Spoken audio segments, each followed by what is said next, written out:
சகோதரிகள், உறவினர்கள் எல்லோருக்கும் ஒரு இனிய மாலை வணக்கத்தை நாங்கள் தெரிவித்துக் கொள்கிறோம்.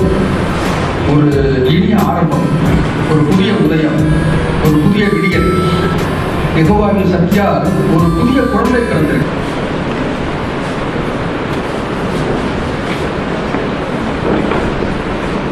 ஆயிரத்தி 879 ஆண்டு ஜூலை மாதம் யெகோவாவின் சாட்சிகளால் பிரசுரிக்கப்பட்ட காவல் கோபுரத்தின் முதல் இதழில் சத்தியத்தை பற்றி ஒரு அருமையான வர்ணனை கொடுக்கப்பட்டது. அதாவது, வாழ்க்கை என்னும் வனாந்தரத்தில் சத்தியம் என்பது புதிதாய் பூத்த ஒரு சிறு மலரை போல உள்ளது. அப்படி என்றால் அந்த சிறு மலரை சுற்றி தவறான கருத்துக்கள் என்ற கலைகள் வளர்ந்துள்ளது. இருக்கக்கூடிய பைபிள் மாணாக்கர்களோ தெளிவாக தெரிந்து கொள்ளும் அல்லவா, அதற்கான விவரப்பதிவு இந்த கேள்விகள்.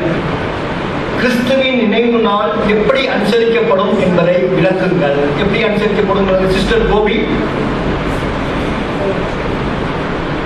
நம்ம அனுசரிக்கப்படக்கூடிய இடம் பெரிய பார்ட்டிகள் நடக்கிறது போல அந்த மாதிரி சூழல் இருக்காது.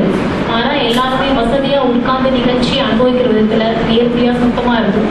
அதே போல எளிமையான பூக்களால் அங்க அலங்கரிக்கப்பட்டிருக்கும். ஒரு தகுதி வாய்ந்த மூப்பர் என்ன பண்ணுவாங்க, அந்த நிகழ்ச்சியோட முக்கியத்துவத்தை பத்தி ஒரு எளிமையான ஒரு சொற்பொழிவு அங்க தருவாங்க. அதே அந்த பேச்சுல 2 விதமான நம்பிக்கைகளை பற்றி அங்க பகிர்ந்தளிக்கப்படும். சகோதரி சொன்னது போல 2 குறிப்புகளை பார்க்கிறோம். ஒண்ணு, கூடி வரக்கூடிய சுத்தமான இடத்தினுடைய காரியம்.